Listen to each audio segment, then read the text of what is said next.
eggwanga lina kilomita z'enguudo 15,000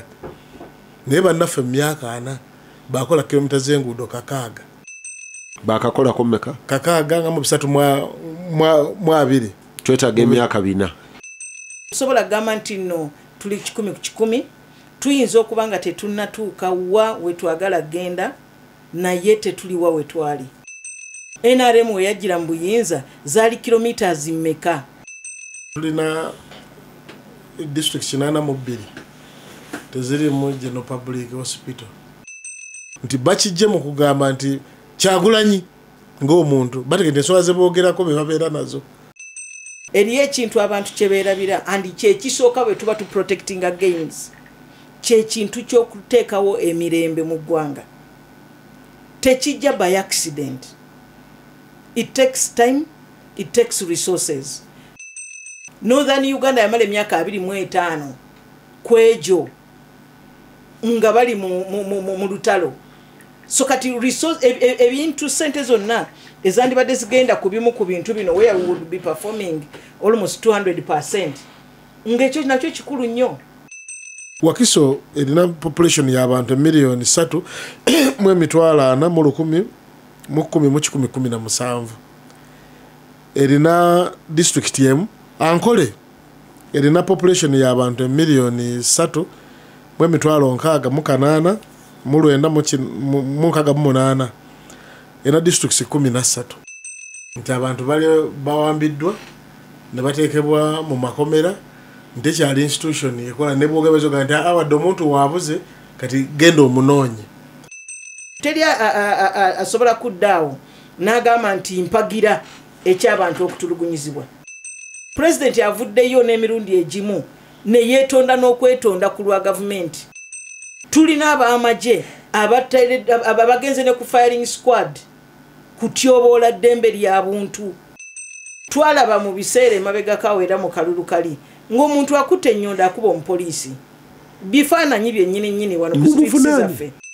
Naye eriyo abantu b'NRM up to now abalina obuvune obwenkomeredde nga yakubwa nga ayambadde essaati eya yero. Ddembe lye omuntu okwambala essaati gy'ayagadde. We nabeerera chairperson wa Buganda Caucus twatuulanga ababaka ba Buganda aba NRM nga twagala okwongeza ku bungi bwa districts mu Buganda ne bagamba nti tebagala kusala districts mu Buganda. Gezezaako mulaye nga alwana ne stati twagala formula tetwagala ebintu tumenya genze wagundi. What is the formula?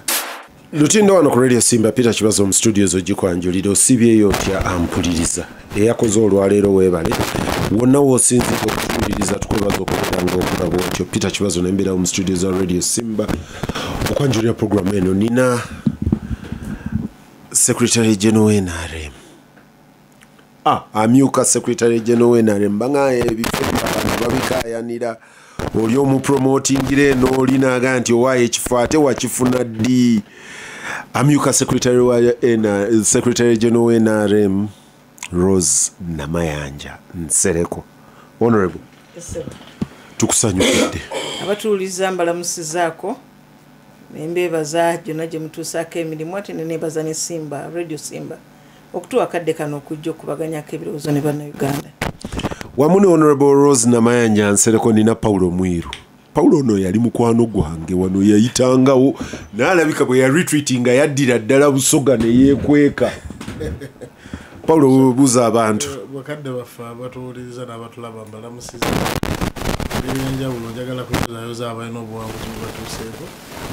tubanyerere wamu n'abo abalina obuzibu bw'okusoma nga tubafunye nate tuzibaako nebyetukubaganyako ebirowoozo nyaffe Uganda. Oli Jinja? Ndi Busoga Jinja South East. Ani? Jinja South East. Atebeera etya South East? Anti bakuleetinga South West South East.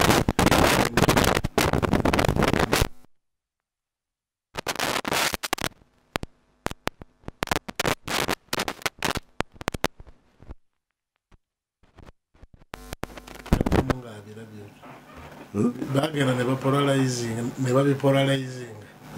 Kutuuka ekiseera n'ogamba I think nkoze contribution. Njabise. Sikwabika.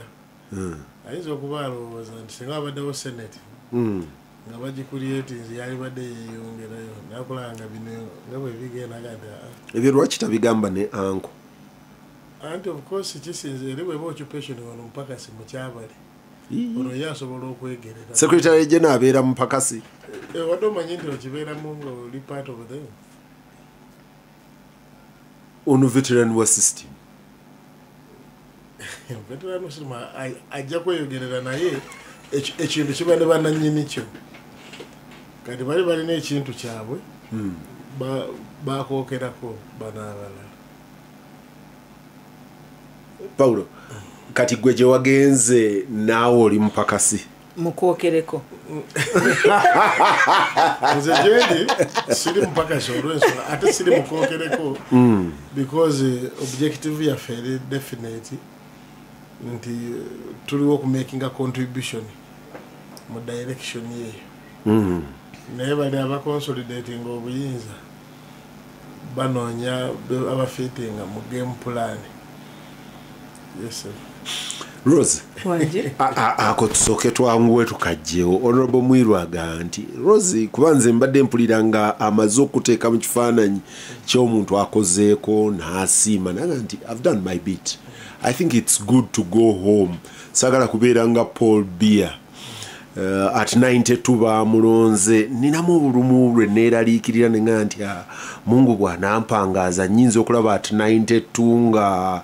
tukya consolidating gains. Ekisooka Honorable Mwiru dembe ly'okukirowooza nga bw'akiraba kuba bw'agamba nti balondayo aba akuyise kookera nze nje ebbanga lye mmaze mu bukulembeze okuva lwe nayingira parliament kuba ngenda okuyingira parliament nga mmaze okuva mu UID ng'oabdicatinze. Yes paka kati ndabira ddala nti siroza nti nkyali mu abo abagamba nti bamuleese buleesi muteeka wano kubanga naffe tukola contribution ez'enjawulo ekyo kimu. Ekyokubiri bw'ogamba nti balondayo nze ntunuulidde ekibiina kyenale mu butafaanana birala mu luzungu tuga nti it's an intergenerational party ate teri balala bakookera abantu oba balondayo abantu ewaffe abajja kubanga level oluusi kwotandikira okuvaayo okujja ku national level bubeera bubaka bwa parliament.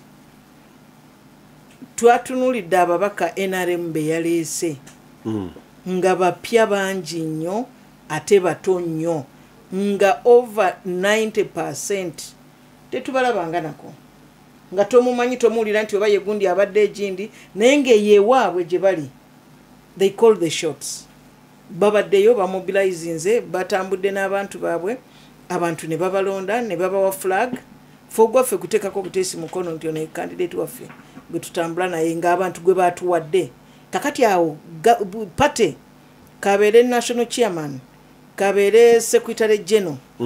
kabeere national vice chairman si yalonda ani gwateekawo abantu beerondera eri kati abantu abo ne bajja ne baperforminga ku levels ez'enjawulo eriyo abatuuka nga yakatuuka ne bamuwa obwa minisita kati ne bamuwa oba obukulembeze obulala bwonna njalaku ekyokulaba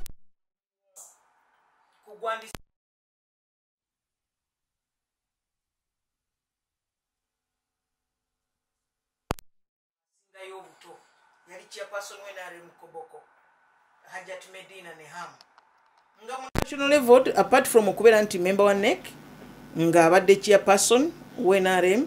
naye ng'eno mu politics owa parliament owa kitaliiyo naye najja and kati omu ku bakulembeze betulina abava mu West Nile ab'amaanyi. So abantu NRM kyetuyamba nti omuntu atandika najja through the system nafuuka kyafuuse. Bw'otunulira Central Executive Committee gye tulina olwaleero bangi abamu nga tubadde tetubalabanga nako nga tetubawuliranga nako naye nga yayise mu mitendera gyonna yewandiisa first of all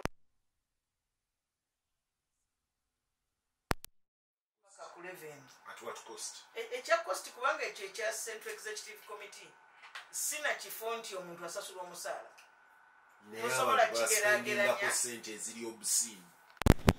tosobola kigeraageranya ekisooka tosobola kigeraageranya ku mubaka wa parliament eriyo abajja n'agamba ngenda kwesimbawo kuba nawulidde ababaka bafuna obukadde 5 buli mwezi najja lwekyo naye bano abasinga bantu bakulu beekoledde emirimu gyabwe ayagala kuparticipatinga ku national level kati ekyenjawulo ekirimu nti ne vice chairman owa Western abe Karamoja bamulonda abe West Nile bamulonda aba Eastern ne Central bamulonda kati ekyo kyekiretamu nti omuntu bw'atambula ne yeetooloola kuba ffe tuba tukulabanga national vice chairman in charge of that region kyekiretamu sente ezo but simanyi oba kyekiretamu sente omanyi mukwano gwange omu yali yeesimbyewo ewammwe eyo nanga yagenda okunoonya abalonzi ng'abalonzi baababyewo bonna balina gye baabatutte baabakwese ono yabaterese mu hoteri egindi ono yabaterese egindi era yatuuka ekiseera nga kiganye sigenda kwogera mannya naye Paulo straight into the subject of the day muli mu campaign mwembi muyina bakandidate banjawulo by and by tusobola okuga nti mwe muyina ba leading candidates ab'obwa president Mwami Museveni protecting the gain change when building in New Uganda now Paulo chichi candidate wo omanyi ekibuzo kyange kisooka kiri nti the last time Mwami Kyagulanyi had novelty yali mupya ya hitting abantu with shock and n'atuuka mu bantu olwaleero kyekikyuse ku ground ategeka akalulu akyaliyo omu bwe baba bakukabba be bamu bwe baba okureturninga be bamu what is it that gives you the hope now ega nti change now a new Uganda now webale nnyo kibazo n'abatuulize kyokera ddala ffe buli mukisa ogubeerawo tugukolesa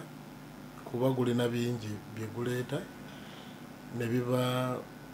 nembamu n'ebyokuyiga ng'ekyokugeza nti olwaleero bwe tugamba ntwagala kuzimba Uganda empya kati tulina ensonga ze tusinziirako ng'ekyokugeza nti nga tekirina ku Kyagulanyi kunze nakwani kimanyikiddwa kati nti 7,300,000 ez'abana Uganda ziri below the poverty line mu mbeera eri awo kitegeeza nti ate nga Rosa jakuga nti tukonkona ebitundu 8 buli ku 100 kwabo ng'ate basangibwa mu byalo gye bali 7,000,000 bali below the poverty line mu Uganda ey'olwaleero gye tulimu nkuwa situation analysis nga bweri naye ng'ebitundu 8 buli ku 100 kwabo basangibwa mu byalo naye ng'ebyalo gye basangibwa ettaka gimu sava nga lisobola okulima bwe tuba tulirimyeko ne tuliisa 2,000,000 ez'abantu buli mwaka annually bwe bugagga bw'ensi nga bwe tuli nkulaza embeera eriwo n'enkulaga ekyo nga bwe kitambudde era obugenda ku ddembe ery'obuntu eryo lijoogeddwa nekidda ne mukati n'ensuzana ne zigwa ne zibeera awo kati mu mbeera eyo nga bwe twogerera nti eddembe ery'obuntu ery'obwebange munnange ono lye baatusomesa naye mu university nga batuga nti eddembe ozaalibwa nalyo bw'ozaalibwa ojja nalyo nti abantu bawambiddwa ne bateekebwa mu makomera nti ekyali institution ekola ne bwogabeza nga nti awadde omuntu waabuze kati genda omunoonye situation mu by'amateeka nga bwe bifaanana leero bwe twogera wano n'ogenda mu byobulamu ebyobulamu bw'olaba ntulina district 82 tezirimu General Public Hospital district 82 muziri mu Uganda tezirina general hospitals nga bwe ziteekeddwa okubeera nti bakuleetinga district saku police eddwaliro lisigalayo lina okujja eryali empigi ab'eggomba tebaafuna ab'ebutambala ndowooza balina Gombe wali kati district 82 tezirina bw'ogenda ku health center 3 ku magombolola agawera 2000 nga mu Lukaaga amagombolola 1600 tegalina health center 3 wano mu ggwanga wetuli kitegeeza nti access ku byobulamu mu ngeri efaanana bwetyo waliwo obwetaavu health center 3 eyandibadde kugombolola omuntu gyaligambye nti omuntu asobola okuba nga agituukirako mu situation nga bweri kati ate bw'ogenda mu primary olwaleero yali nkola ya gavumenti nti buli muntu aguteekeddwa okubeera ne primary school buli gombolola secondary school buli muluka kati olwaleero ogenda muno mu Uganda emiruka egiwera 10 nga 119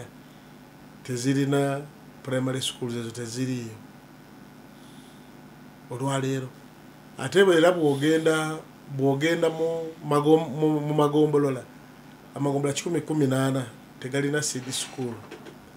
kitegeeza nti obwetaavu gye buli nga mbukulaze mu mbeera y'ebyenfuna ne mbukulaga mu mbeera y'eby'eddembe ly'obuntu mbukulaze mu mbeera y'ebyobulamu ne mbikulaga mu mbeera eno yonna kati n'ebirala bingi naye olw'obudde tetuna budde bonna kulaga the justification badde nsoose kulaga netulaga nti that's the situation analysis kati lwaki twagala okuzimba Uganda empya olwaleero Paulo kyotannaba kunziramu because the justification weri interestingly justification eyo abakubye NDP 4 National Development Plan 4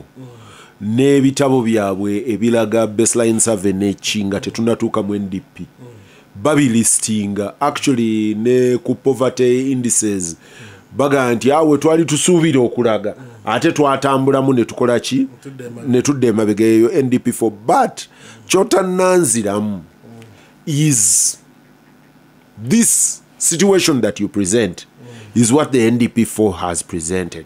is what you've told the people this time and you told them the last time. What gives you confidence, Paulo Mwiru? Nti, when we go to these people, nera, abantu bano after the messaging, baina che banachusa. Kati chimpa confidence ya chino. Era njagala chikuwera ku statistics. Nade ntunulira UBOS report. Yali ekulaga nti emiruka we bagisala kwe bazimbira parish development model ewaffe mu Busoga bakolanga n'amagombolola ag'abantu agalimu emitwalo 4,300 emitwalo 4 emitwalo 3 bw'ogenda ekiruhula osanga egombola erina omuluka gulina abantu 8 ye osanga omuluka gulina abantu 8 kagufuna milioni 10 alina omukwano gwange Michael Bayiga Lulume eyo situation yagipresentinga ne mu parliament kati yonna twagikolako analysis nkulaga kati nga tugamba abantu bewaffe nti bano bwe bazze wali kusooka ku masomero basaza obuluka ewaabwe obutono ne bafuna amasomero amagombola ne basala obuluka ewaabwe era ne bafuna bwe kituuse ne baffe ku PDM gye bali senti n'ayamba n'omunkuseere basaza obuluka obwaabwe nga bulimu abantu batono ffe ne batuwa abantu bangi ndogenda kwesanga ng'abantu lulana bafuna milioni 10 abantu emitwalo 4 ne gifuna milioni 10 kati bw'abafuna mu myaka 5 abalunani bafuna milioni 5 abamitwalo ne bafuna emilioni 5 kitegeeza nti bwamu muzifunira ku formula gye bateekawo gwe tugenda kufuna tubalaze nti tugenda kuba ffeka abenkanya abagenda okutunula Uganda gye twetaaga empya ssaawa zino nga buli muntu agenda kubanga ajeeyagaliramu mwe mwagambye mugenda kukijja tugenda kukikola olw'ensonga ne tugenda n'okugamba nti dano okubeera ku handouts twagala kuzaawo cooperatives nti mu ngeri eyo abantu bagenda kumanya nti sente bakola nkole tebafuna nfune tubeera tuzimba Uganda n'omusingi gwe kutukola ki kutugitambuliza tulaze abantu bewaffe ng'okugeza bw'ogenda e Busoga leero n'amayingo gold abachina n'abazungu basima ne bamutwala mu fomu bamutwalira bw'ogenda e Bugiri rare metals zonna zino essimu ze tulina ne mwanyina zizaalina zonna computer no material yenna bamutwala agenda byonna bigenda bw'ogenda kwegamba mu bikajjo there will be surplus for value fe abalimi baffe bawutugrowers nti bubafunyemu batya benna bigenze katunyonyodde abantu nti bwoyogera ku all the minerals eziri mu Busoga engeri bannaffe gye bazikutteemu nti for the benefit of abantu b'omu bitundu bo balabanga nti bwe zibawuningibwa abagwira bannansi abantu abatali baamu nga teri kyetusigaza kigenda kuba nga kituyamba wano Ampuliriza Lutindo. Kati abantu tubayigiriza bino ne babitegeera twogedde nabo tulowooza nti bakijje mu kugamba nti Kyagulanyi ng'omuntu bategedde ensonga ze boogerako be babeera nazo kyo twatandika enjawulo gye twakoze tetwagenze mu critique just kwa twabalaze nti katwade ndagambe fa tubalaga nti eggwanga lina kilomita z'enguudo 15,900 naye bannaffe mu myaka 4 bakola kilomita z'enguudo 600 nga kilomita z'enguudo 600 naye buli mwaka babba trillion 10 ezina capacity ziri kilomita meka zonna mu ggwanga ku 15,900 bakakolako meka kakaga nga mu 3 twetaaga emyaka 4 naye muzonga nga tonnagendayo IGG atulaga nti batubba trillion 10 buli mwaka by government record ne tugambamu nti bwogamba nti cost ya kilomita y'oluguudo eri ku nga rate yadde batuwa ng'owali badde buli mwaka batubba kilomita z'enguudo 2,000 nga mu 4 kitegeeza nti mu myaka 5 bw'okubisaamu n'okubisaamu emisanja 8 bye babaddewo olaba nga balidde kilomita z'enguudo nnyingi ezaali badde okwongera kaka kali ketulaba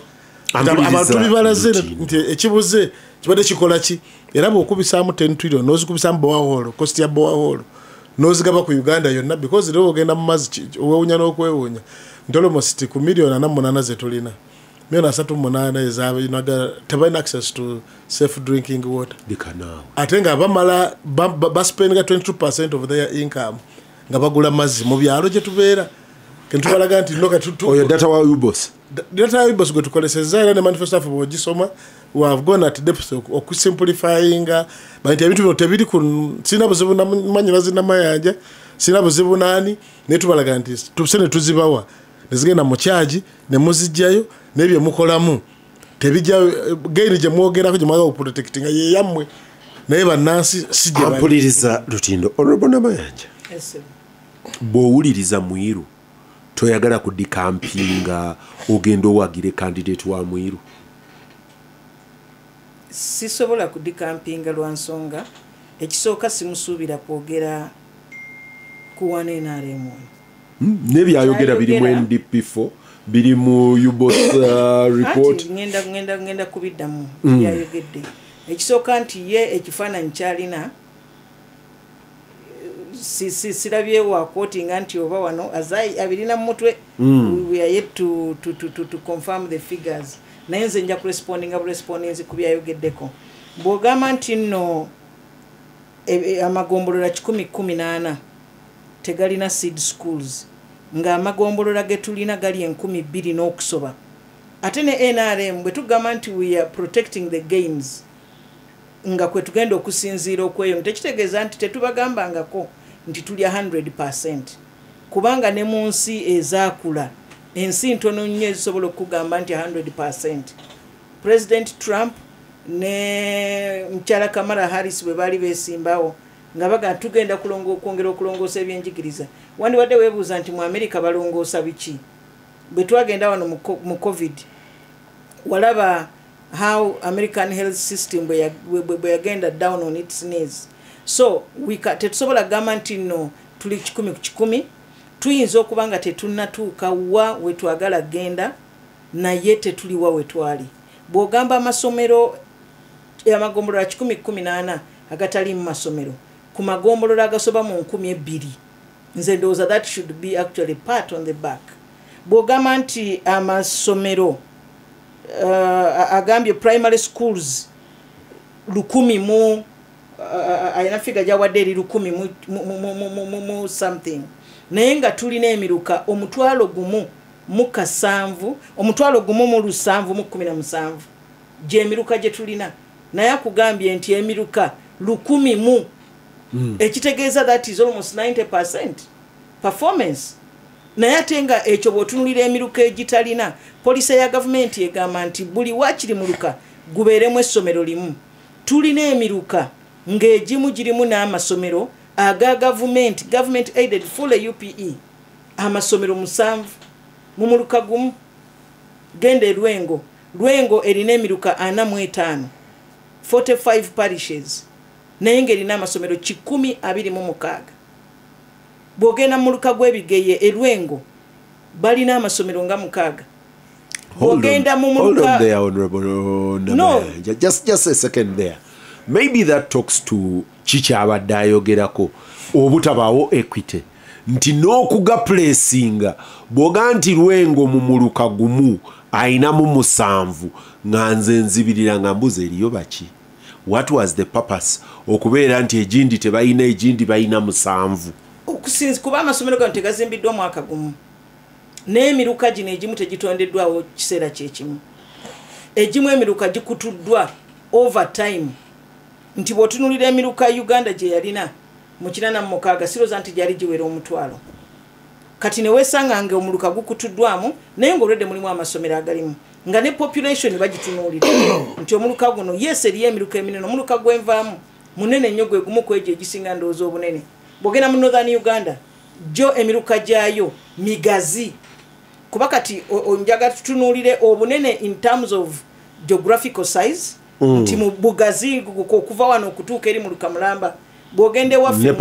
mu Lukoola nga omuluka munene nnyo guyinza n'okwenkana bw'ogenda mu muluka gw'Ebidduku guyinza n'okwenkana eggombolola ly'Ekaasa Ng'ombe naye nga ate population ya njawulo. So bw'ogamba nti still nja kuwa ekyokulabirako district nga Luweero erina emiruka 11 n'amasomero 23 aga government. Nti eriyo emiruka bw'onootuuka mu Kabakedi ng'abantu bangi n'okusinga mu muluka omulala oba ogw'Ekakabala naye nga district y'emu. So kyangu okutunulira figures naye nga n'otunulira ekiriwo n'otamanya ki kwe baasinziira. Naye bw'ogamba nti ku miruka 1,717 gy'emiruka gye tulina mu ggwanga n'ogamba nti emiruka 1,000 egitalina masomero, for me ne bwembeera musomesa eyebeera good performance. Bw'otunuulira ayogedde ku seed schools nzogeddeko 118 agatalina naye nga amagombolola gali 20,000 ge tulina mu ggwanga. Eyo performance nayo sigibala nti ntono. Ayogedde ku nguudo nti enguudo kilometers 600 ku mitwalo 10 n'emeka kilometers 600. Ekyebuuzibwa kiri nti NRM we yajjira mu buyinza zaali kilometers mmeka? 1,200. Kati njala kuddamu ekibuuzo ky'onootera okubuuza. Kubanga awo oyina omusolo gweyongedde, population yali abantu milioni 13, oyina population y'abantu milioni 45. Mwami Kibazo, eriyo ekintu abantu kye beerabira andi kyekisooka bwe tuba tu protecting against kyekintu ky'okuteekawo emirembe mu ggwanga.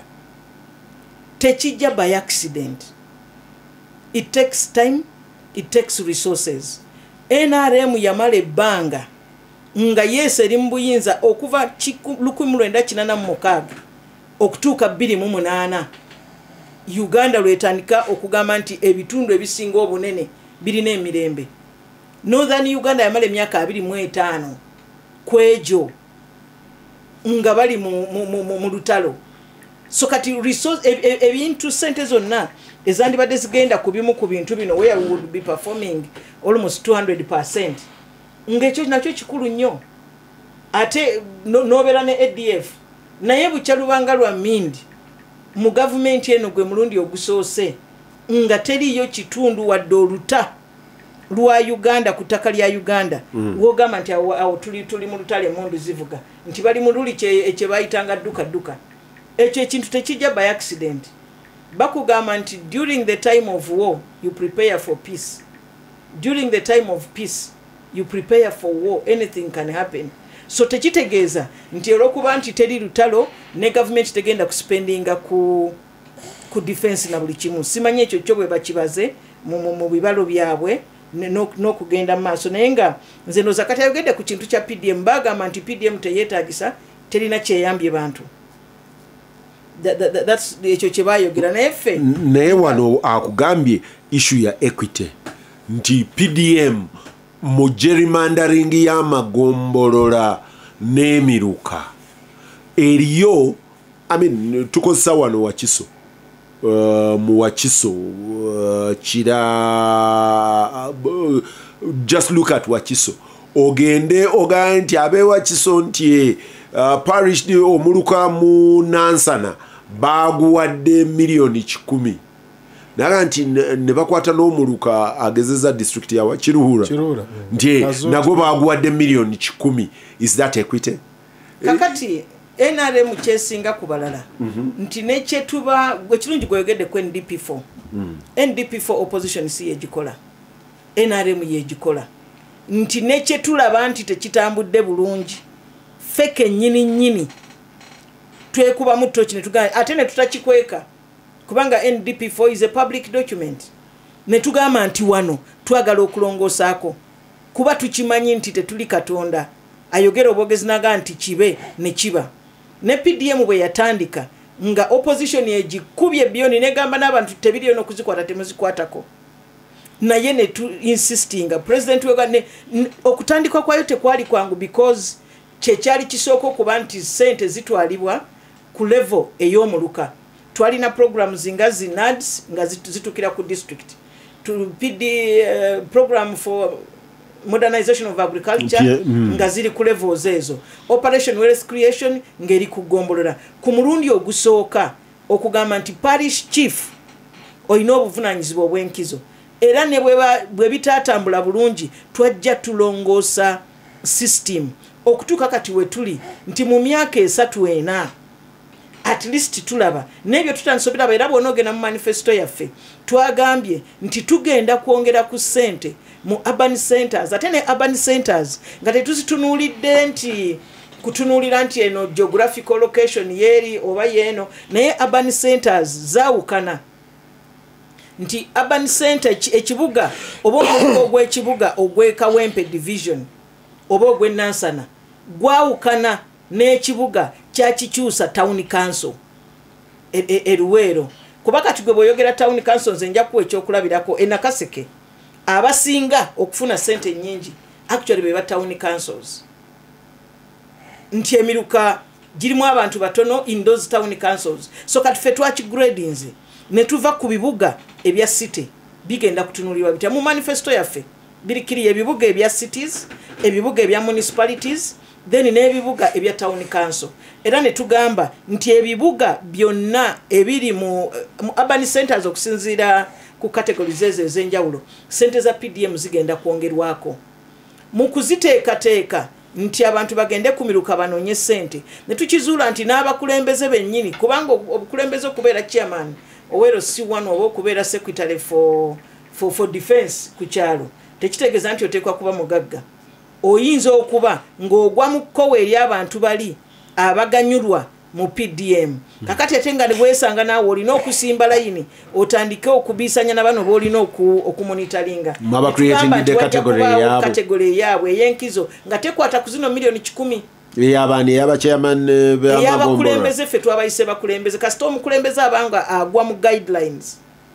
ezo ate tajja genda ku kiridi eno gy'alimenti okumonitari kati naye katumumonitaringire wali ne tugamba nti eriyo abasomesa nga musomesa wa ddiini oba mubuulizi nga naye agwa mu kategori eyo nabo bajja kuba n'ensaka eyaabwe ampuliriza nti eriyo kuba bino byonna nga tubyogera ffe ekigendererwa kiri nti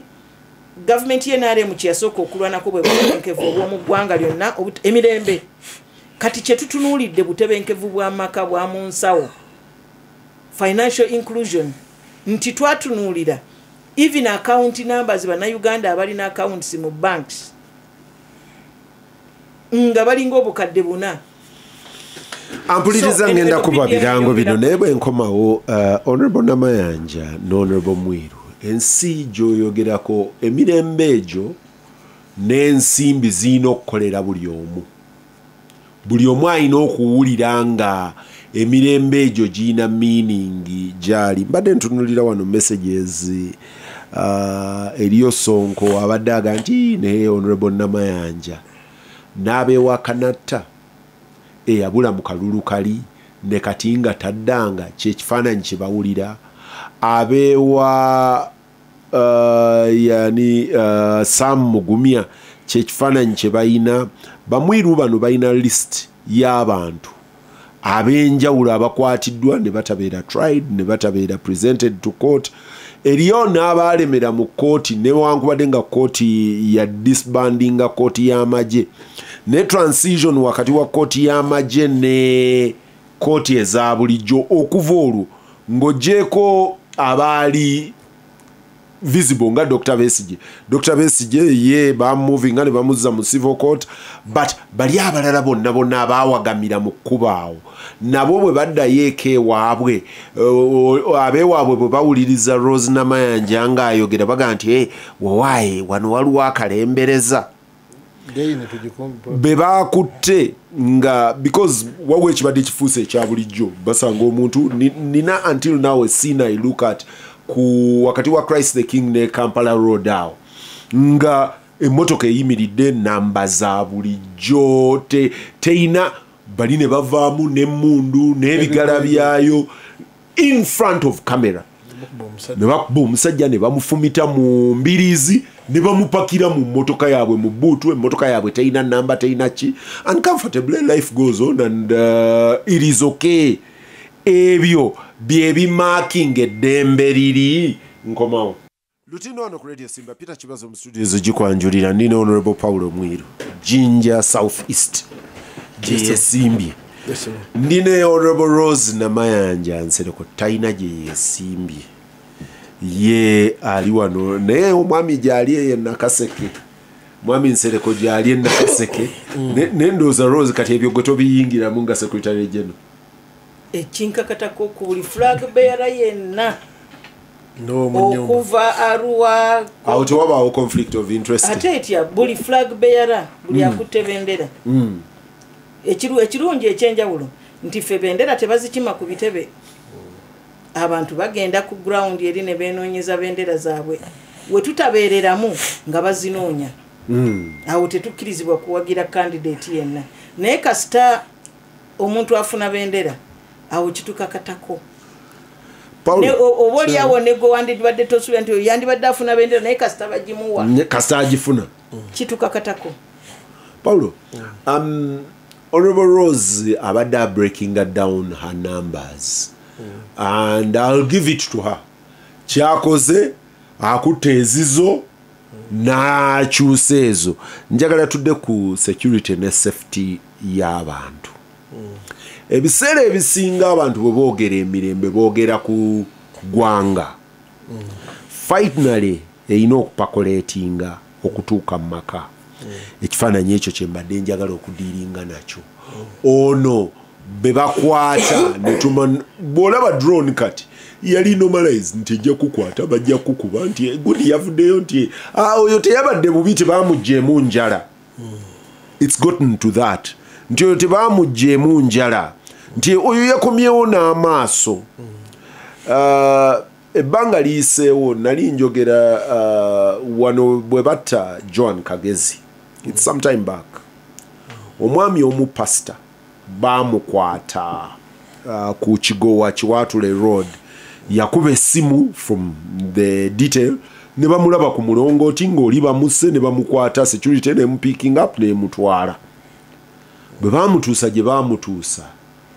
ne bamuabsolovinga naga nti ono yabadde agenze kugula nnanga ku dduuka mu Point X. Kati nga challenge abapoliisi gye bayina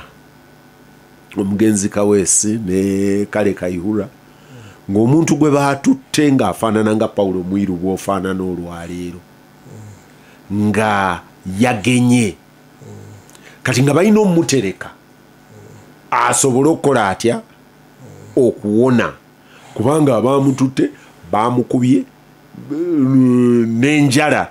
era baamuta ng'enjala ziganye okukomawo simanyi oba enjala zino bwe tuzikuulamu zimala ne zidda nga ziganye okudda n'olwaleero yagenda okuvaayo nga wano baamutunga kati ng'abeewaabwe bagamba naye teyagenda na nkovu eno gye baatunga n'ebigenderako naye nga baali batuuse nga baga nti tumwabsolovinze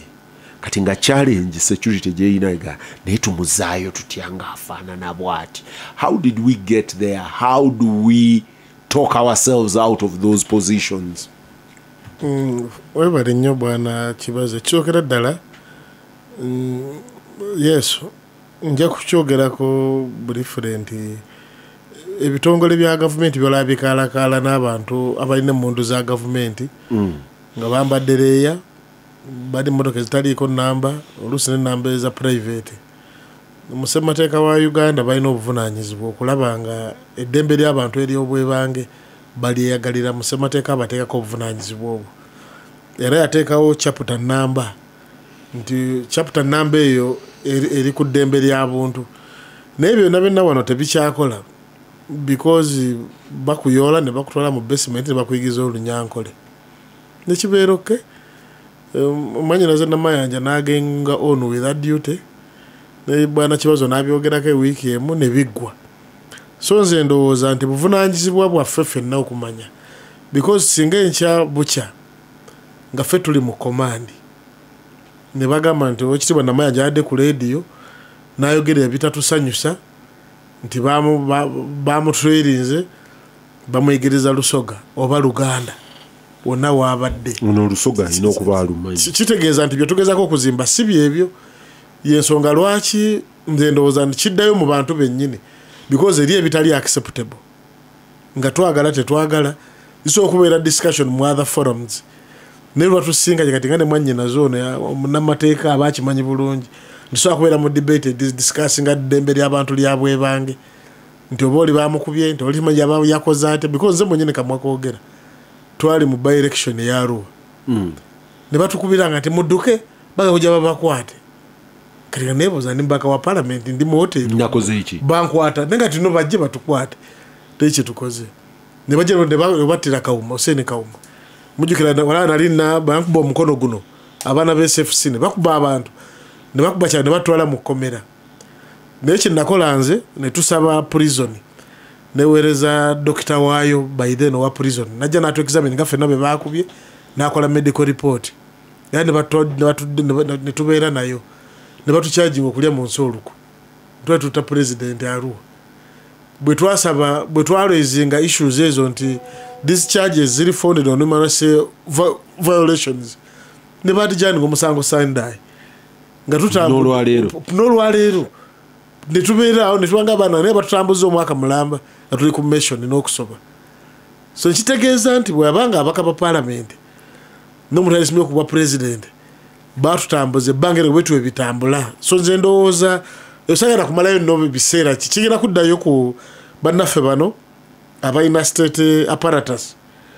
okuddamu okwekondakitinga mu ngeri gye baagala tubayise.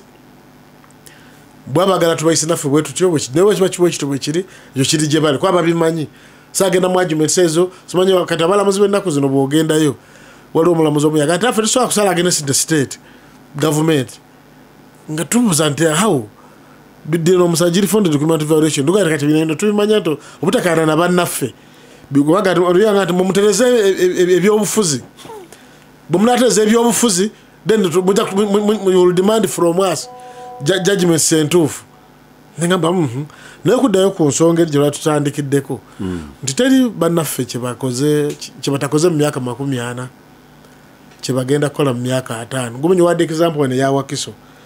Wakiso erina population y'abantu 3,417,117 erina district yemu ena gundi constituencies 8 amagombola 27 emiruka 147. Ankole erina population y'abantu 3,668,968 ena districts 13 dam ngambye nti Wakiso ena population ya 3,6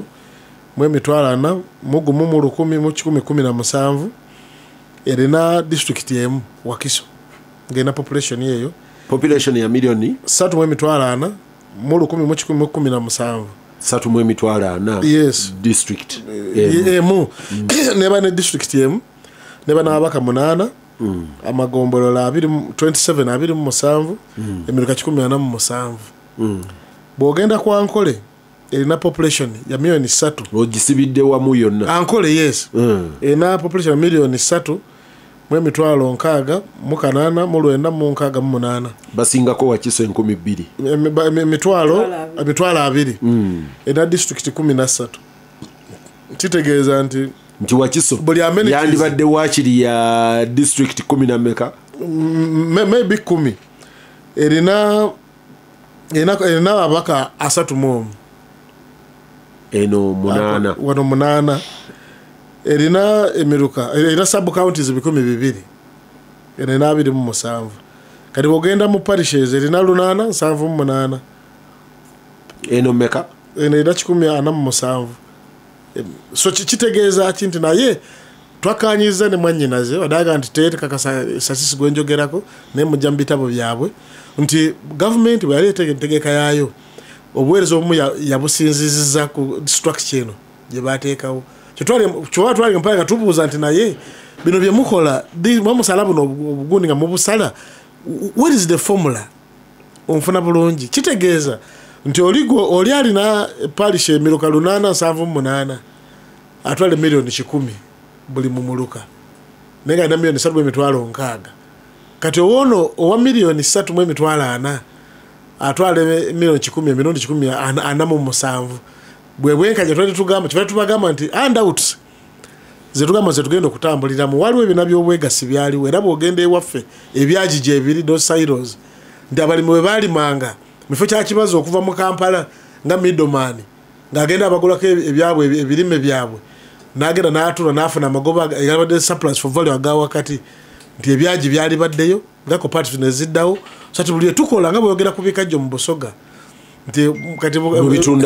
kati kampula ekyebikajjo tulima ku ttaka eriweza tantane ezirimu mu Uganda yonna ziri milioni 1.6 1.6 million ton kati ba growers banako milioni 1.2 ku ttaka lyabwe kati abagwira bano babayite ba investor balimira ku 4 kitegeeza nti asinga ettaka n'ebikajjo ye munansi out grower ne factories ziri mu bali naye bali mebikajjo ebyo nga tubibaguziza abantu babibawadde bajja mu sukali bajja mu ethanol bajja mu bagasi bajja mu all the bioproducts bwe bamala ofuna se obugagga bwano ne babutulipatute babutwale ebweru ampuliza wano ne lwatamba mmentenge gain gain Paulo muwulidde njagala omuddemu ekisooka waliwo enjawulo wakati w'eki aweereza message noonya bunoozinya at kibazo Peter ku X akadde katutwala njagala Honorable Namayanja addemu ekisooka waliwo enjawulo wakati w'ekigambo emirembe n'eddembe n'akalembereza ate eyo twavaayo okay so sobola okudda emabega eri bwe kibanga gyokitutte naye emirembe bwe nabadde njogera olubereberye nabadde njogera ku mirembe peace nti waliwo stability nti bakadde baffe nga Kampala yaggalangawo ssaawa 12 nga eyatundanga emmwanyi waffe ebulemeezi ng'abayuusi be bagenda ne bakonnekitinga n'amagye ne gajja ne gamanya nti gundi yatunze emmwanyi nga n'okumutta bamutta nga teri muntu asobola kugula kintu ebiseera ebyo egyo kati eyo twavaayo gye emirembe gye mbadde njogerako okusookera ddala nti emirembe oba obutebenkevu oba political stability nga luli twalimu kye twayogedde ekyadduka NRM yali yakajja mu buyinza nga ke bayita akokoyise akalembereza nti omuntu asobola okutambula n'ava e Masaka n'atuuka e Kampala nga tewali road block ng'omuntu taxi esobola okuveewo obulenzi n'etuuka ebbombo omusirikale ng'ali mu byambalo n'agikuba omukono n'aga nti nina 1000 ontwala kondakita nakkiriza oba n'agaana n'amala n'atambula n'agenda ebyo tebyaliwo so kati ekyemirembe ekyo tukkaanya nti Uganda ntebenkevu kati kiri kyoleese eryo ddembe ly'abuntu era nzikiriziganya ne Honorable Mwiru nti ne NRM okukulemberamu okukola ssemateeka kuba n'eyo chapter ey'okuna nayo teyagendamu by accident aba NRM abaliwo ebiseera ebyo aba movement abali bakola ssemateeka eyo bagiteekawo ng'ekigondererwa nti omuntu abeere n'eddembe lye ery'obwebange nga bwe nnina eddembe lyange ate bwe mbanga nteeka mu nkola eddembe lyange seetaaga ate kujjako muntu mulala ddembe lye so kati kino eky'abantu teri asobola kuddaawo n'agamba nti mpagira eky'abantu okutulugunyizibwa ekyo si kiwagira era sina nkola yaffe pulezidenti avuddeyo n'emirundi egimu ne yeetonda n'okwetonda ku lwa gavumenti oba ne ku lw'amagye tulina ab'amagye abagenze ne ku firing squad kutyoboola ddembe ly'abuntu kakati bino ebyaliwo mu biseera ebyakalulu okuvira ddala Arua n'ebirala ebyaliwawo mu gundi ebyo it is case by case basis eriyo bangi abateereddwa eriyo bangi abatana bakuterwa kubanga siri mubaka wa parliament and saze wano nti nze ne facts manyi nti ono ku issue bweti ne bweti naye kyemmanyi nti ku mirundi egiwera minister wa internal affairs avuddeyo nannyonnyola muntu ku muntu ne president walolo yajja nannyonnyola bantu ku bantu era eriyo abateebwa kati simanyi bani abatana bakuteebwa era kesi zaabwe zituuseewa if there are any cases at all anyway yes there could be some cases but that zebatanabeera charged with kugambye luli nti bwe mbanga nteeka mu nkola eddembe lyange ate seetaaga kutyoboola lya mulala twalaba mu biseera emabega kawera mu kalulu kali ng'omuntu akutte ennyonda akuba omupoliisi bifaananyi byennyini wano ku streets zaffe tulina abantu oyo mutwale mu kooti avunaanibwe asingibwe omusango nga looya saagala kuwa omnibus position naye nze kugamba nti oba abasibe bonna oba abakwatibwa bonna naye kyenkugambye nti omuntu ateekeddwa kukwatibwa nga talina kyakoze naye eriyo abantu b'NRM up to now abalina obuvune obwenkomeredde nga yakubwa nga ayambadde essaati eya yero ddembe lye omuntu okwambala essaati gy'ayagadde ddembe lye omuntu okuwagira kyawagidde awo nawo tukkiriziganya nti kibazo bwakuba Mwiru tumukwate agenda avunaanibwe ekyo teri akiwakanya naye bw'omukwata n'omutereka n'ojja ne weewaana n'okwewaana nti nze ng'akulira amagye nakutte Mwiru ali wansi wa bigere byange mutuuzaako ebigere owulira otya kubanga ntunulira kintu nti omuntu oyo agenze mu kooti kubanga Honorable Mwiru agenze n'agamba nti abalamuzi bagamba nti tewali kooti nti eriyo omulamuzi agamba nti nze sisalira musango kusinga gavumenti tubadde wano mu byokulonda mu kalulu akagwa kampe kyakulabirako NRM tetwakola bulungi mu Buganda ababaka baffe ba flag bearers ne bawaaba ne bapetitioninga mu kooti zino zennyini ezaffe ne zibasingisa omusango ne bagidismissinga opposition neewangula so lwaki opposition lwewangudde olwo kooti ziba zitegeera bulungi kyezikola nti ate bwetewangula nti olwo basaliriza tulina cases ezenjawulo nga government NRM n'ekibiina nga kiwanguddwa on several occasions so nze ekyo ngamba nti tugoberere etteeka nga birina okubeera omuntu bw'abanga talina musango teyeetaaga kubeerayo kyankomeredde ayogedde ku nsonga onobunamayanja lindako gwe oli secretary general w'ekibiina ekikulembera toyinza kwogera nga Peter Kibazo atudde eri nti eggwanga lyandigoberedde amateeka. No, at your level, you should actually be calling your government to level yange nga secretary general ate seetaaga kujja wano n'enjogera bintu bya kibogwe bigamba sizze wano senga wangambye mwami Kibazo ntugenda kwogera ku nsonga bweti ne bweti nti tugende nti nandize era nga secretary general kuba tulina ebitongole ebikola waliwo saabwalodiza wa government waliwo ebitongole ebiramuzi nandize here with the facts case by case naye nazze wano nga tugenda kwogera ku bya bululu so kati senga naze ne facts ezo siroza nti secretary general mbeera mu omugenzi Kisamba yakaitanga Kamozola nti mba ndi mwaka mozola okujja wano nenjogera nga njogera generally mba njagala mpe facts as they are. So kati ekintu kino ekirala ekya districts ekisooka kyekiri kye nagambye nti bannaffe bano kyansonga nnyo nga tonnaba kutunuulira ku symptom manya kyajja kitya.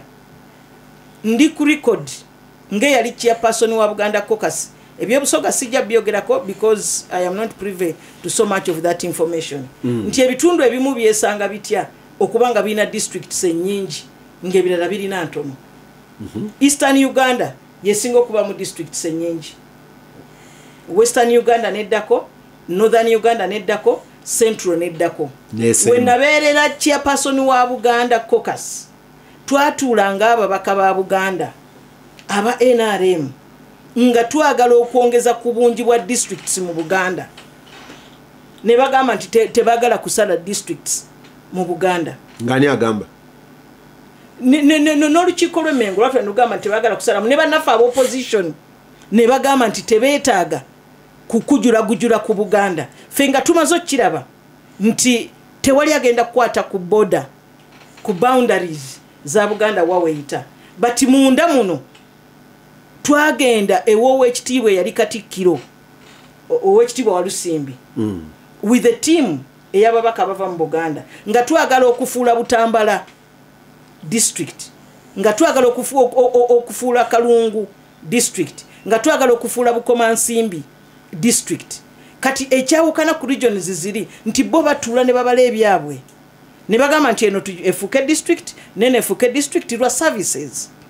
Naye batugamba nga n'ababaka bennyini aba opposition actually be basinga okukyoga nti tetwagala kutula mu Buganda. Kati mwe mwali musinga obungi ebirala bye mwagala nga muli bangi nga mubifuna. Kino lwaki juzi tubadde netteeka ku mwanyi nga actually aba opposition be bangi ne mu Buganda. Toninda kumaliriza nsonga gye mba ntandise nti twatuuka okusituka kubanga bano we bavanga ne bagamba nti Buganda tebagala gitematemamu. Fene kye twakozesa at the time was one thing nti teri district yetongodde nga ina resources zayo ziva mu government. So the more the districts, the more the resources that go to the region. Ekyokubiri bali bakaleeta quota system eya abaana 11 ku buli district abagenda mu university. Ne tukibala nga Mukono alone actually Masaka katunule Masaka nga bwe yali nga Bukomansimbi 10 navaako ne Kalungu nga 10 navaako. Ne bagenda nga bw'obala abaana bw'obala n'embalala nga mbalala abantu berina benkanankana n'aba Masaka naye nga mbalala bajjemu district sinya nga batwala abaana 44 buli mwaka. Nga Masaka yali erina kusiga kutwala 11 buli mwaka. Kyokka ekyenjawulo nga eriyo n'abava eno ne bagenda delegations ne zigenda ewa Muzeeyi nga zimu nga tetwagala districts. So ebintu ebimu biri wano era we worked around in the tuganda kyenzijukira nti twagenda ku kitebe ky'essaza eri Butambala. N'omugenzi Katambala yaliwo n'abakulembeze abalala bonna baaliyo nga tugenze ne ministerial police statements nga community egamba tebagala district abamu. So kati ampuliriza akadde katutwala Honorable Namayanja ne Honorable Paulo Mwiru nja kuddamu mbanoonye maybe but ebimu bikobawo mu communities zaffe nti naffe Paulo sibula abantu nja kwebaza bonna batuuliza ne mwannyinaze agezezzaako mulaye nga alwana ne stati twagala formula tetwagala ebintu tumanyi nagenze wagundi what is the formula lubric ebeerewo oli afiitinga mu fiitingi na qualify si kubeera gundi ankwatiddwa ekisa milioni 3.40 okoze emiruka obadde musa 17 balo badde emiruka 10 olumeka 878 kye bafunye PDM nagenze eri gugo tugamba nti PDM mbagaliza ransibude mbagaliza bye munjagaliza mwenna abali nze njagala kusaba bana Uganda abatuuliriza nti tuongere okunyweza ebituukiddwako tulonde General Kaguta Museveni kubanga ekituukiddwako bingi ate ne programs zaffe zigenda maaso parish development model okwongeramu n'ebirala. Ampuliriza nate olunaku lw'enkya